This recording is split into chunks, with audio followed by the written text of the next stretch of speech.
Saludos amigos, saludos, bendiciones, espero estén bien. Les saluda Luis Luna desde la ciudad de Villanueva, Honduras. Y tal vez si aquellas personas que se logran conectar, les agradecería que nos fueran comunicando si se escucha bien, si el audio está bien, y para que vayan compartiendo esta publicación, este video. Estamos a punto de arrancar, de dar inicio.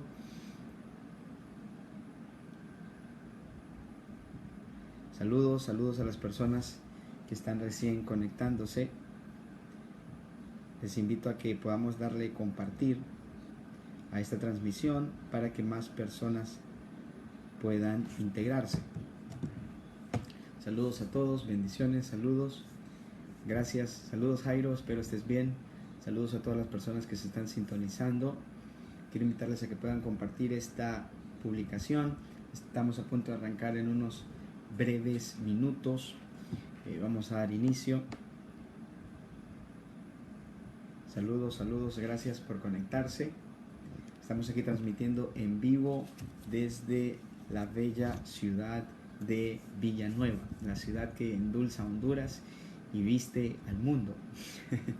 Saludos, así que quiero invitarles a las personas que se vayan conectando a que puedan ir compartiendo esta transmisión. El propósito y el tema central, el objetivo de esta transmisión es que reflexionemos y meditemos un poco acerca de la realidad de Emmanuel, que significa Dios con nosotros. Gracias a todas las personas que nos están sintonizando. Saludos, Carlos. Saludos, Jeffrey. Sí, soy parte de Generación Emergente. Saludos a las personas que se están sintonizando. Bueno, Jeffrey pregunta si soy parte de Generación Emergente. 100% Generación Emergente. Saludos, hermano, bendiciones. Saludos a las personas que nos están sintonizando. Por favor compartan esta publicación para esta transmisión y esperamos que pueda ser un tiempo provechoso en el Señor. Saludos, Pastor Miguel, bendiciones, saludos hasta la Unión El Salvador. Bien, vamos a arrancar. Siempre es un tema de debate, y antes de continuar, sí quiero clarificar que al final de la transmisión vamos a tener un tiempo de preguntas, y si alguien de repente hay algo en la transmisión que no quedó claro, o alguna inquietud, algo que no quedó del todo claro, tal vez al final expresamos nuestras inquietudes y va a haber un tiempo para eso. Gracias a las personas que nos están sintonizando. Saludos hasta Utah, saludos hasta Guatemala, saludos. Bien, iniciamos. Siempre es un tema de debate, siempre es un tema que genera un poco de inquietud acerca de si la iglesia cristiana debe celebrar la Navidad o no. En lo personal, conozco personas en ambos lados de la opinión, en ambos lados del debate, que aman a Dios, aman a la gente y quieren servir al Señor de la mejor manera que pueden o que saben. Así que en ningún momento la intención de esta transmisión es generar disensiones, generar divisiones. Estoy seguro que hay muchas personas que se ha vuelto un tema muy fuerte, un tema muy fuerte para sí, la convicción que tienen de celebrar o no celebrar Navidad. Esa no es la intención, generar algún tipo de controversia alrededor de eso. Sin embargo, es importante que nosotros, como creyentes, como seguidores de Jesús, aprendamos a relacionarnos, aprendamos a interactuar con todos los elementos de la cultura que nos rodean. No podemos vivir como una subcultura alejada de la realidad. En alguna medida, todos los cristianos caemos en alguna de las siguientes categorías. Hay muchos cristianos que queremos aislarnos del mundo. Es decir, estamos total y completamente aislados de lo que ocurre a nuestro alrededor y pensamos o creemos que el hecho de que estemos aislados del mundo de alguna forma u otra nos hace más santos, nos hace más puros, nos hace no sé, más dignos o más meritorios. Hay muchas personas que viven en una subcultura aislada de la realidad y no interactúan en ninguna manera u otra con aquello que les rodea. Esa es la primera categoría. Personas total y completamente aisladas del entorno, de la cultura que les rodea. La segunda categoría son aquellos cristianos que se mueven y que se manifiestan de una manera de asimilación a la cultura. Es decir, la primera es aislamiento, aislarse de la cultura. La segunda categoría son aquellos cristianos que en realidad no muestran ninguna diferenciación con la cultura. Es decir, son tan parecidos, son tan iguales al mundo que han perdido su sal, han perdido su luz, han perdido su gen de influencia, han perdido su capacidad para transformar. Por un lado, las personas que se aíslan, los cristianos que se aíslan. Por otro lado, los cristianos que están total y completamente asimilados. Es decir, que sus vidas no son distintivamente cristianas y no generan aquella sed a las personas de transformación, no son la sal ni la luz del mundo. No estoy juzgando ni señalando, solamente estamos categorizando. La tercera categoría es la que yo considero que es la que nosotros deberíamos apuntarle. No aislarnos de nuestra cultura, no asimilarnos total y completamente a la cultura, sino más bien infiltrar la cultura. Los cristianos debemos ser personas que no estén aislados, que no estemos total y completamente separados del entorno que nos rodea, que tampoco estemos asimilados, es decir, que no copiemos todas las maneras, las vías, todas las formas de ser del mundo, de tal manera que la gente que nos vea no vea nada distinto. No debemos ser así. La tercera categoría es la que nosotros debemos de entender como infiltrar la cultura. Es decir, no somos del mundo, pero sí vivimos en el mundo para hacer sal, para hacer luz y para influenciar el entorno que nos rodea. Primero, habiendo mencionado estas tres categorías, partimos a las siguientes tres maneras de que los cristianos se relacionan con la cultura. Es decir, en la primera mencionamos los tres tipos de cristianos que existen en cuanto al entorno que les rodea. En esta segunda parte quiero mencionar las tres maneras en cuales las tres opciones que nosotros tenemos en cuanto a aquellos elementos de la cultura en la que no estamos seguros si ser parte de ello o rechazarlos. En primer lugar, nosotros podemos recibir las cosas que nos rodean de nuestra cultura, podemos rechazar total y completamente aquello que nos rodea, o podemos redimir, recibir, rechazar o redimir. Estas van muy ligadas a las primeras tres que mencioné: aislarse, asimilarse e infiltrarse. Aislarse, asimilarse e infiltrarse, cada una de ellas tiene su relación particular con recibir, rechazar y redimir. Permítanme, les desempaco estos tres conceptos. En primer lugar, hay cosas que los cristianos podemos recibir abiertamente. De hecho, en algún punto del desarrollo histórico de la iglesia fue considerado un pecado el uso de algunos instrumentos. La batería, la guitarra eléctrica con distorsión fue considerado ampliamente como algo en su totalidad diabólico, como algo satánico.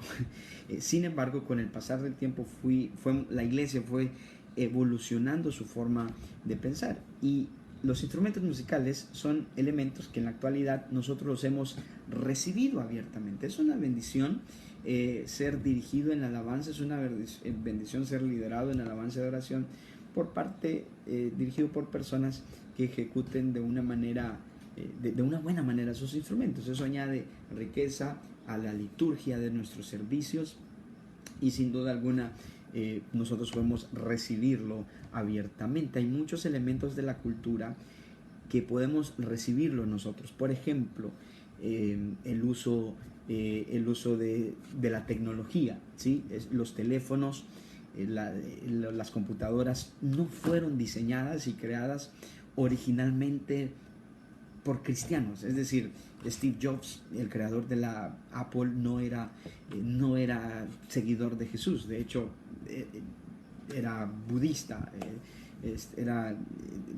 pertenecía a una religión oriental. Pero no por eso vamos a decir que los iPhones son satánicos. De hecho, estoy haciendo esa transmisión desde uno de los tantos inventos que Steve Jobs patentó o creó. Entonces podemos recibir el uso de los instrumentos, podemos recibir el uso de la tecnología, la podemos usar para la gloria de Dios. Hay cosas que los cristianos podemos recibir, es decir, que podemos usar, que son elementos que no fueron de pronto inicialmente diseñados o creados por cristianos, pero que nos ayudan a la extensión de la gran comisión. La segunda categoría es que hay cosas que los cristianos debemos rechazar. No hay categoría cristiana, por ejemplo, para la pornografía. Es decir, no podemos hablar acerca de una categoría de pornografía cristiana. No podemos hablar, por ejemplo, de una categoría de narcotráfico cristiano.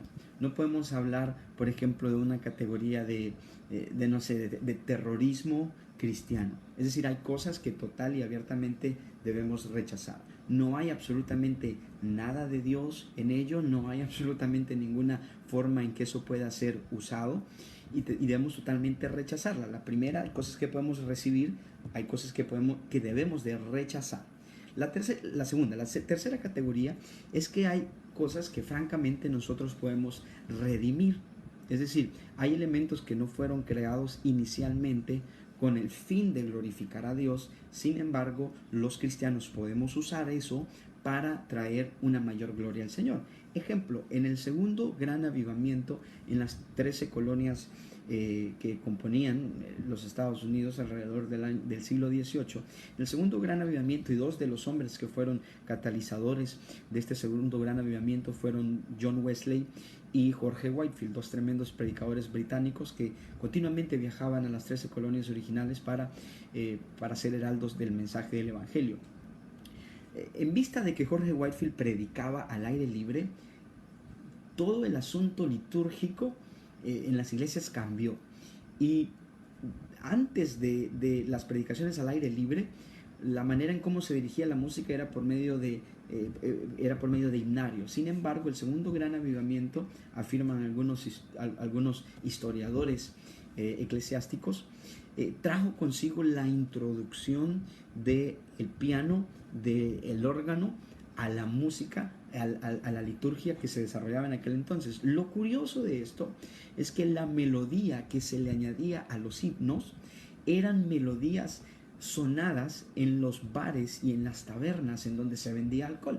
Es decir, esos músicos que ejecutaban el piano en la iglesia, en este avivamiento, en este segundo gran avivamiento, en donde se comenzó a predicar al aire libre, y esto generó un mover que la gente no podía entender a cabalidad. Los músicos que ejecutaban las canciones usaban las melodías que habían escuchado en las tabernas y en los bares para añadirle música a los himnos, con letra cristiana, pero con melodías cuyo origen fue secular. ¿Qué significa esto? Este es un ejemplo de que los cristianos podemos redimir algunos elementos de la cultura. Ahora bien, detengámonos por un instante, porque tal vez a lo mejor alguno de ustedes se está preguntando, bueno, pensé que el tema iba a ser acerca de la Navidad, acerca de Emmanuel, Dios con nosotros. ¿Por qué entonces estamos hablando acerca de estas categorías y cómo los cristianos podemos relacionarnos con los elementos culturales? Bueno, porque en gran medida, todo el debate de que si la iglesia debe o no celebrar la Navidad gira en torno al entendimiento que nosotros tenemos acerca de este elemento cultural que es la celebración de la Navidad. Les mencioné, para hacer un repaso a las personas que recién nos están sintonizando, 3 categorías de cristianos: aquellos que se aíslan, aquellos que se asimilan y aquellos que se infiltran a la cultura para transformarla.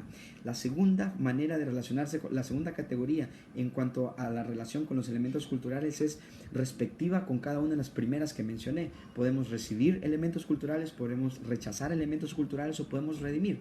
¿Por qué menciono todo este paquete? Porque la Navidad es algo que los cristianos podemos redimir.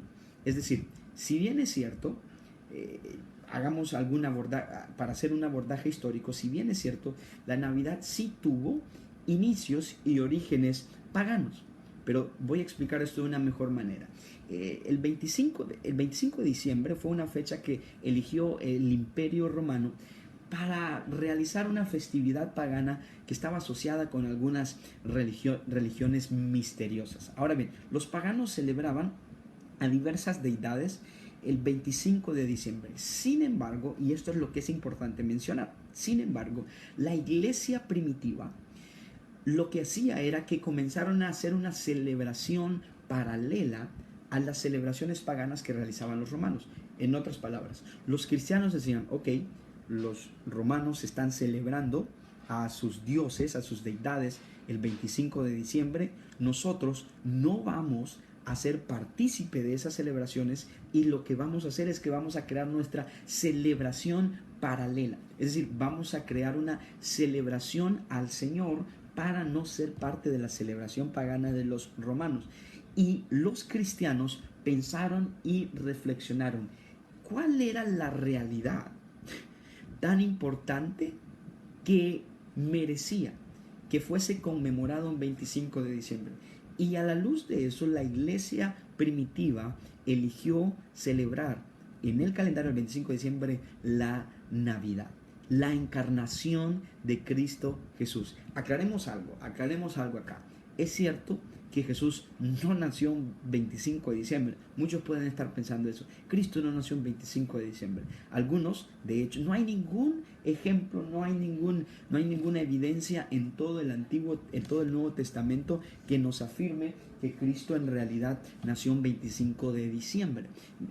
Algunos afirman que fue alrededor de los meses de marzo, en los meses de abril, y una gente dice, bueno, Cristo no nació el 25 de diciembre, no hay que celebrar el 25 de diciembre. No es información nueva el hecho de que Jesús nació el 25 de diciembre. No fue así. El Nuevo Testamento no lo afirma. Algunos historiadores y eruditos bíblicos estudiosos del Nuevo Testamento afirman que muy probablemente fue en el mes de marzo, abril. Algunos otros afirman que fue en octubre. El detalle está en que la iglesia primitiva, la primera iglesia en el siglo I, en vista de que los romanos estaban haciendo su celebración a las deidades paganas en esa fecha, el 25 de diciembre, ellos eligieron celebrar la encarnación de Dios en la persona de Cristo Jesús. Y por lo tanto, esto es importante que nosotros entendamos esto, por lo tanto, ¿qué realidad más grande hay que celebrar que la encarnación de Cristo Jesús? Eso es extremadamente importante que nosotros lo podamos entender y lo podamos internalizar. Estoy seguro que muchos de los líderes de jóvenes que están sintonizando han hecho algo similar a lo que la iglesia primitiva hizo en el siglo I. Muchos de los líderes de jóvenes, cuando, por ejemplo, en muchas de nuestras iglesias, en nuestro contexto, nuestra ciudad tiene la celebración de la feria patronal en el mes de agosto. Estoy dando un ejemplo. En el mes de agosto es donde en Villanueva se hace la celebración de la feria patronal. El carnaval de la ciudad se celebra casi que las últimas semanas, el último fin de semana de agosto.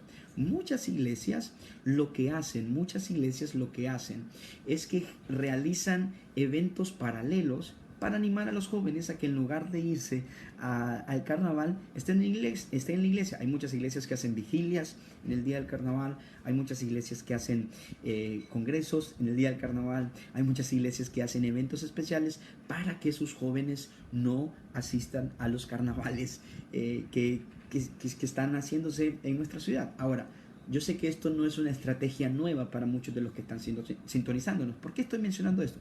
Porque la iglesia primitiva pensó de una forma similar.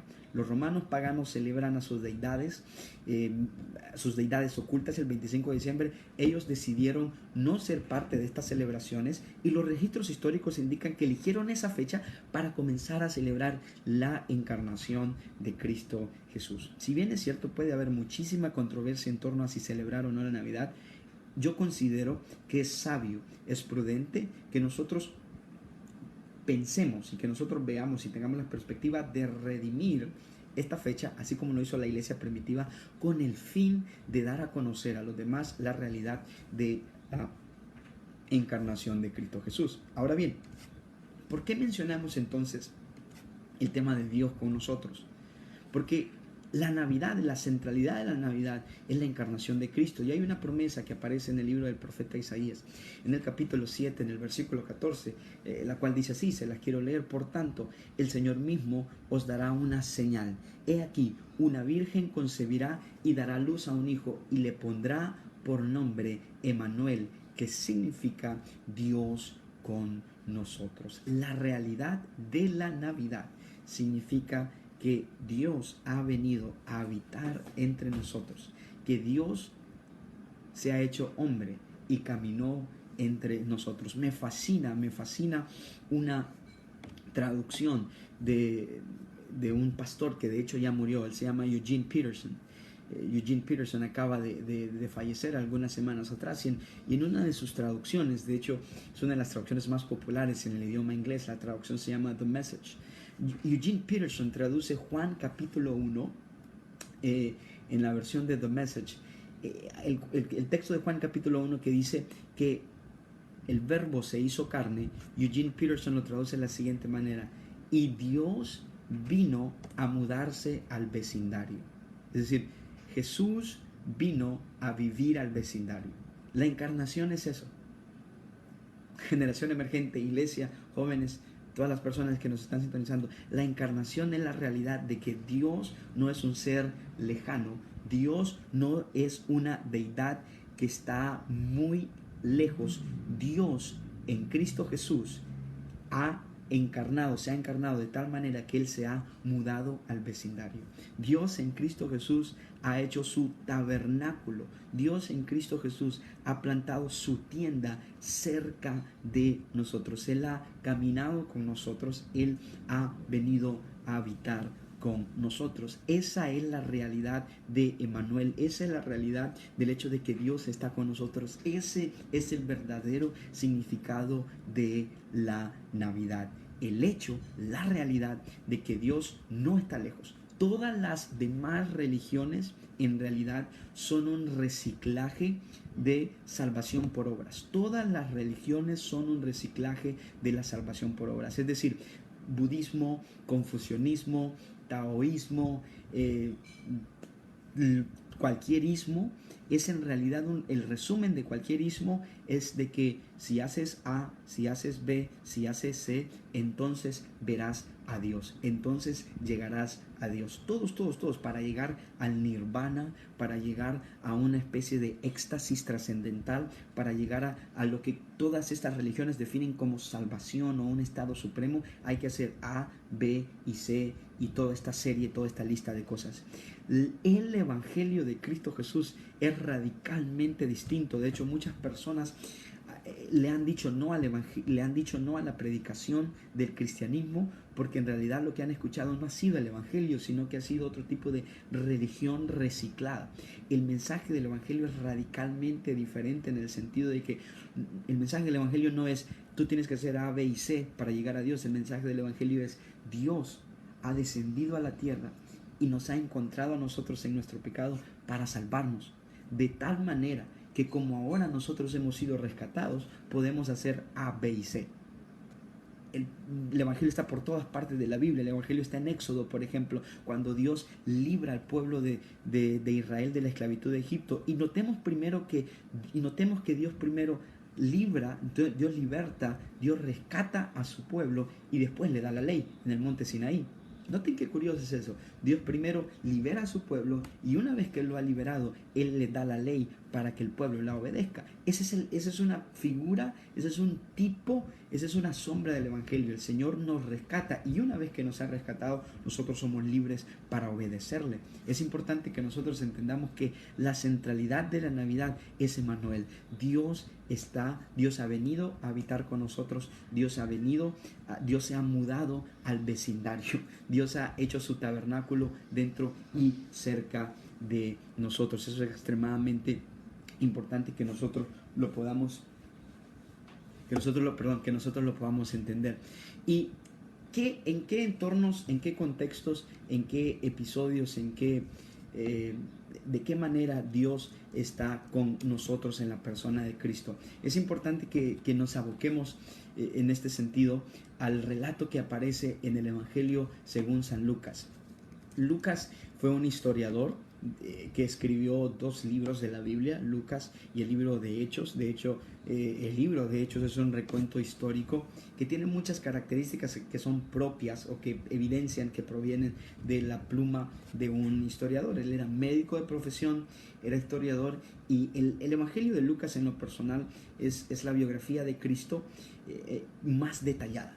Y en cuanto a su nacimiento, el texto dice del versículo 1 al 5, se los voy a parafrasear, pero el texto dice lo siguiente: en aquellos días se promulgó un edicto de parte de Augusto César, que todo el mundo fuese empadronado, que todo el mundo fuese censado. En este primer censo se hizo siendo Cirenio gobernador de Siria, e iban todos para ser censados o para ser empadronados, cada uno a su ciudad. Había un censo que tenía que realizarse. El Imperio Romano hacía esto con mucha naturalidad, con el objetivo de tener un control estadístico de lo que es sobre aquello sobre lo cual ellos gobernaban. El verso 3 dice, y el verso 4, y José subió de Galilea, de la ciudad de Nazaret, a Judea, a la ciudad de David, que se llama Belén, por cuanto era de la casa y familia de David, para ser empadronado con María su mujer, desposada con él, la cual estaba encinta. Es importante entender que María estaba embarazada, sin embargo estaba desposada. Era una costumbre hebrea, era una costumbre judía, en donde el proceso de casarse duraba alrededor de 5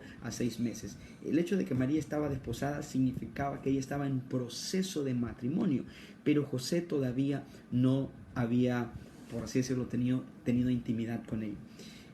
Y esto es importante que nosotros, en primer lugar, lo entendamos. El hecho de que Dios está con nosotros significa que Él está con nosotros en medio de las dificultades. ¿A qué me refiero con esto? Muchos cristianos idealizamos la idea del nacimiento de Jesús. Muchos cristianos idealizamos la idea de todo lo que ocurrió alrededor del nacimiento de Cristo. Por ejemplo, poca atención se le presta al hecho de que María era muy probablemente una adolescente. Es decir, esta era una adolescente que no había conocido hombre, es decir, que no había tenido relaciones sexuales con un hombre, estaba desposada, pero eso significa que estaba en proceso de casarse, es decir, le habían pedido matrimonio y ya habían comenzado algunos ritos iniciales para estar total y completamente casada. María era una adolescente que estaba comprometida con un hombre, y sin embargo un día un ángel se le presenta y le dice que va a dar a luz a un hijo, y este niño va a ser el salvador del mundo. ¿Cómo creen ustedes que reaccionó José, su esposo? Y es importante que pensemos esto, porque a veces nosotros idealizamos estas cosas. ¿Cómo creen ustedes que reaccionó José cuando María, su prometida, adolescente, le dice: mira, un ángel se me apareció y resulta que estoy embarazada? ¿Cómo creen ustedes que fue la reacción de José? El texto claramente dice, incluso, que José tuvo que salir de noche. El tipo tuvo que salir de noche por la vergüenza que significaba para él el hecho de que su vecindario, su comunidad, lo más lógico que iban a pensar era que María le había pagado mal, era que María se había metido con otro hombre y que otro hombre la había embarazado. ¿Qué pensaríamos nosotros? ¿Qué pensarían ustedes si una chica, una adolescente de su grupo de jóvenes, un día decide hablar con ustedes después del culto y le dice: mire, pastor, quiero decirle que estoy embarazada y el bebé le pertenece al Espíritu Santo? Claro, todos nos quedaríamos anonadados, todos nos quedaríamos viéndola de forma extraña, así como ¿qué estás hablando? Muy probablemente esto fue lo que María tuvo que pasar. Tuvo que pasar vergüenza, tuvo que pasar pena, tuvo que sufrir chismes. ¿Se imaginan la cantidad de personas hablando mal acerca de María, diciendo: mira, María dice que el bebé de ella es del Espíritu Santo? Nadie le cree eso. Seguramente le pagó mal a José. Seguramente a José le dicen el venado, seguramente le pusieron los cuernos, seguramente se metió a vivir con alguien más y ahora quiere encubrirlo diciendo que es el bebé de un ángel.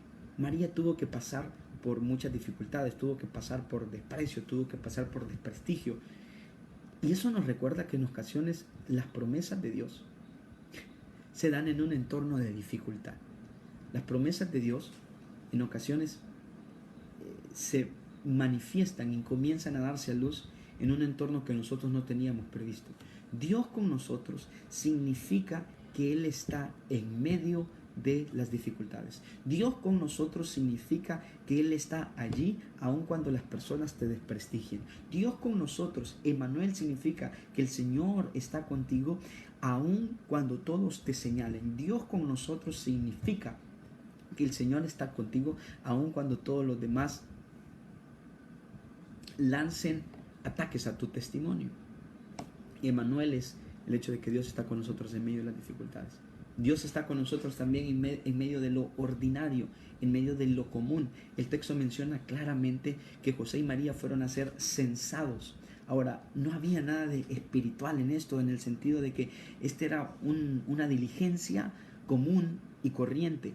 Así como muchos de nosotros podemos tener diligencias en ir a un banco, en conseguir un documento, en conseguir algo de esa naturaleza. Esa era una diligencia común, una diligencia ordinaria. Sin embargo, José y María deciden viajar a la ciudad de David, a Belén, para ser censados. Y en medio de lo ordinario, en medio de lo común y corriente, allí estaba el Señor con ellos.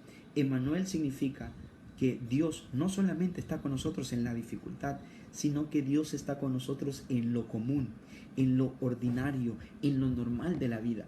Es muy popular que en la actualidad todos nosotros queremos hacer un impacto. Es decir, todos nosotros queremos hacer un impacto en nuestra generación. Escuchar la frase, un impacto en nuestra generación, se ha vuelto muy popular. Todos nosotros queremos dejar una huella, queremos dejar una marca, queremos realizar algo enorme. Y eso está bien. Pienso de que ese tipo de hambre, ese tipo de deseo, ese tipo de ímpetu, ese tipo de anhelo es algo poderoso.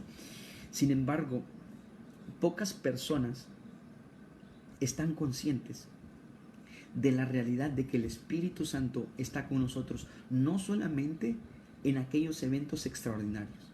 El Espíritu Santo está con nosotros no solamente en aquellas actividades fuera de serie, pomposas, en donde están las multitudes, en donde llenamos coliseos, en donde llenamos auditorios, en donde se movilizan las masas.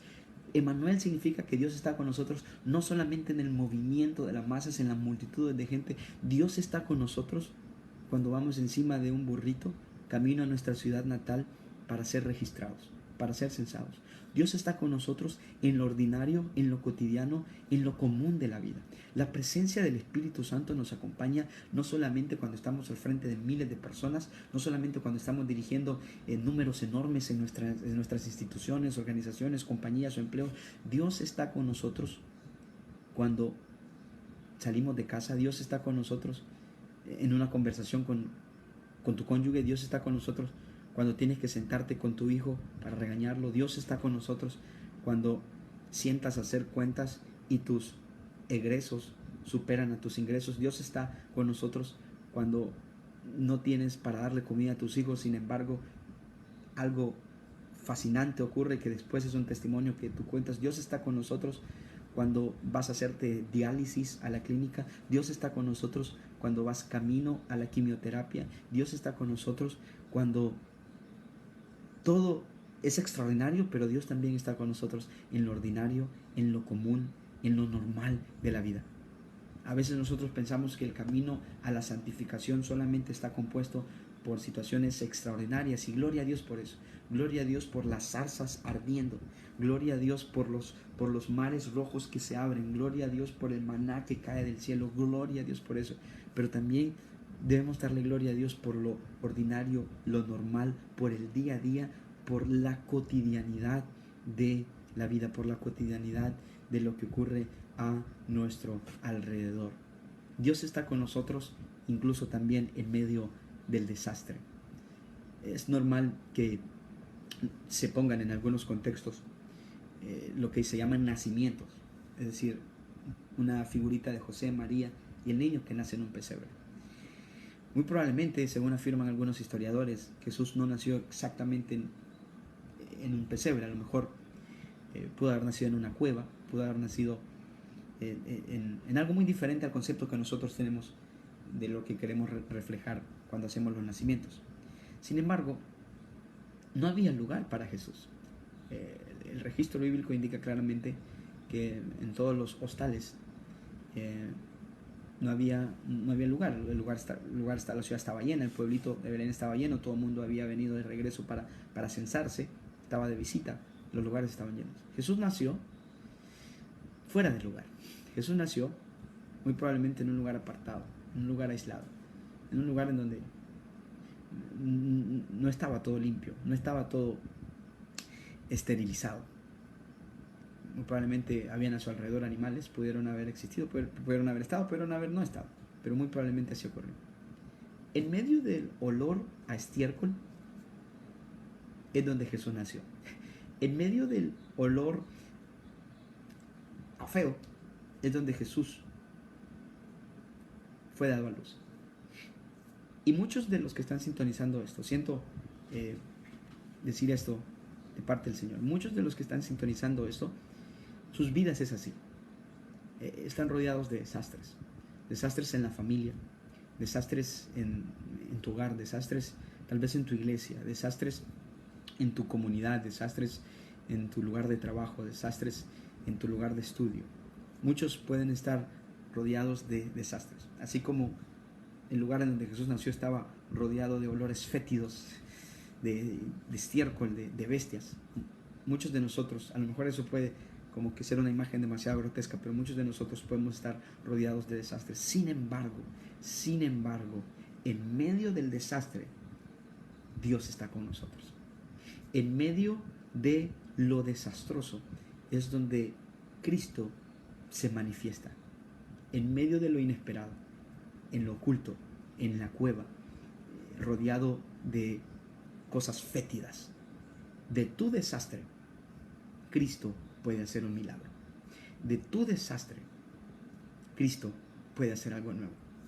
De tu desastre, algo trascendente puede nacer. Y eso es el mensaje de Emmanuel, Dios con nosotros. Esa es la centralidad de esta época, de esta celebración. En la década de los 50, 60, el punto más alto de la Guerra Fría, había una carrera de armamentos entre Estados Unidos y Rusia. Una potencia era el paladín del socialismo, la otra era el paladín del capitalismo. Cada una representaba no solamente un sistema económico, sino también una cosmovisión, una forma de ver el mundo y lo que nos rodea. Por lo tanto, cada una de estas dos potencias, Estados Unidos y Rusia, hacían lo imposible para demostrar que ellos eran mejores o que ellos eran superiores. Esto se tradujo naturalmente en una carrera espacial. Rusia fue el primer país en poner a un hombre a orbitar la Tierra. El nombre de este astronauta era Yuri Gagarin.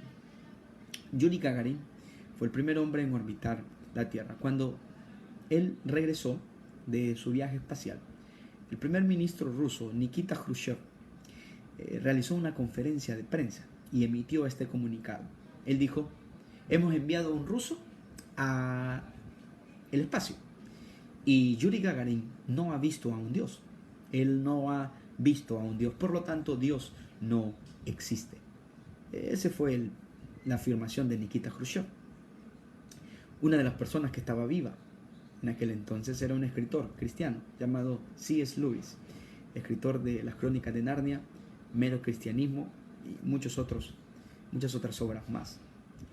Cuando C.S. Lewis escuchó estas declaraciones, él consideró apropiado responderle al primer ministro Nikita Khrushchev. Seguramente Khrushchev no escuchó o no vio esa carta, pero Lewis se vio obligado a brindar una respuesta. Él dijo: la encarnación de Dios no es como que el Señor vive en el segundo piso. Nosotros vivimos en el primer piso y Él vive en el segundo piso. Esa no es la manera más correcta de ver la realidad de la encarnación, afirmó C.S. Lewis. Él dijo: la manera correcta de entender la encarnación es que pensemos en un escritor. Imagínense, por ejemplo, a Miguel de Cervantes Saavedra. Su obra cumbre fue El Quijote de la Mancha. De hecho, es una obra literaria que es considerada como trascendente en la literatura universal. Imaginémonos, por ejemplo, a Miguel de Cervantes Saavedra y su obra El Quijote de la Mancha.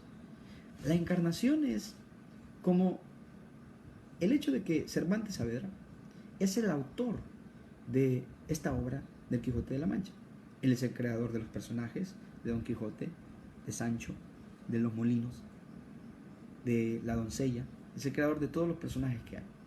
Sin embargo, ¿qué pasaría si Miguel de Cervantes Saavedra no solamente decide escribir la obra, sino que qué pasaría si él decide insertarse en la obra? ¿Qué pasaría si Miguel de Cervantes decide insertarse a sí mismo en la obra que él diseñó, que él produjo? ¿Qué pasaría si Miguel de Cervantes decide encarnarse a sí mismo en aquello que él creó? Eso es exactamente la encarnación de Dios en Cristo Jesús. Eso es exactamente la realidad de Emmanuel, que significa Dios con nosotros. Dios, que es el autor de esta obra, ha decidido no solamente crear personajes, sino ha decidido encarnarse, ha decidido insertarse en nuestra obra, en nuestra realidad, y Él ha venido a mudarse al vecindario. El Verbo se ha hecho carne. Jesús ha venido a hacer un tabernáculo en nuestra colonia. Él se ha mudado a nuestra comuna. Él se ha mudado a nuestro barrio. Dios no es una deidad lejana, sino que en Cristo ha decidido insertarse en nuestra realidad. En medio de tu dolor, el Señor se ha insertado en el dolor. En medio de tu dificultad, Cristo se ha insertado en tu dificultad. En medio de tu depresión, Cristo se ha insertado en tu depresión. En medio de tu crisis, Cristo está en medio de tu crisis, porque Cristo es más grande que cualquier crisis. Emmanuel significa que Dios está con nosotros en cada etapa, en cada momento, en cada situación de nuestras vidas. Así que no desaprovechemos la oportunidad de que celebremos a lo grande la realidad de la encarnación. Así como la iglesia primitiva decidió elegir esta fecha para realizar una celebración paralela, no a los dioses paganos, no a las deidades ocultas, sino a la celebración de la realidad de la encarnación. Es un tiempo para compartir, es un tiempo para reflexionar, es un tiempo para meditar, es un tiempo que debemos aprovechar. Entiendo completamente si existe la convicción de que es anticristiano participar de esto. Sin embargo, estamos desaprovechando una enorme oportunidad de redimir esta época y que el mundo pueda escuchar, pueda saber, pueda entender que Dios en Cristo se ha mudado al vecindario, se ha mudado a nuestro barrio, se ha mudado a nuestra ciudad, se ha mudado a nuestra realidad y nunca nos va a dejar y nunca nos va a desamparar. El Señor no nos promete sacarnos de las pruebas. Él promete algo mejor. Él promete estar con nosotros en medio de las pruebas. Porque eso es Emmanuel. Eso es la encarnación. Eso es la Navidad. Que el Señor les bendiga a todos. Compartan esta transmisión y espero vernos pronto. Que el Señor les bendiga.